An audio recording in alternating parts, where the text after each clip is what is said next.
My name's Edmond Yakani, Executive Director of CEPO. I would like to take this opportunity to speak to the political leadership of the country on the issue of the looming election for December 2024. Time is running out. We need to see an inclusive political dialogue among the political actors with full and direct participation of various stakeholders to reach a national consensus on the conduct of the elections. It's essential that elections have to be conducted without any excuse, because we feel elections are the only way where citizens have the power to bring their leaders and their representatives where they can hold them accountable, where check and balance can prevail, and where social contract can prevail. So our call is for elections. But we are aware that it's essential to create a conducive environment for the conduct of the elections as required by the provision of the revitalized peace agreement.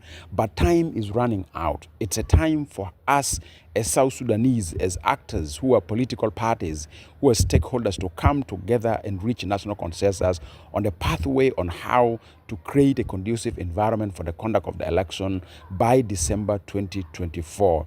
But I'd like to take this opportunity also to bring to the attention of the political leadership that we have seen proposals coming out that maybe people can go only for executive election, the elections of the president and election of the state governors. We feel this is strategy. If it's not properly designed, it is a recipe for the country to go back to violence. Imagine only one vote at the state level for governor. That may create a lot of tension and a lot of chaos at the state level, and it may escalate violence. Secondly, absence of electing a legislative assembly at national level, at state level, have huge legal implications.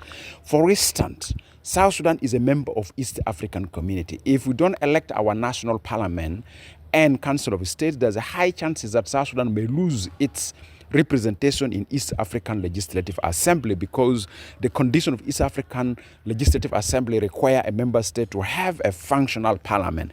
And the only way by the provision of the agreement for us to have a functional parliament after the extension of the transitional period is to elect a national parliamentarians and state parliamentarians. And that have other legal implications at a global engagement for the Republic of South Sudan. So my advice and my appeal and my call to the political leaders of the country that we should go for all votes at the same time, or for all types of election at the same time.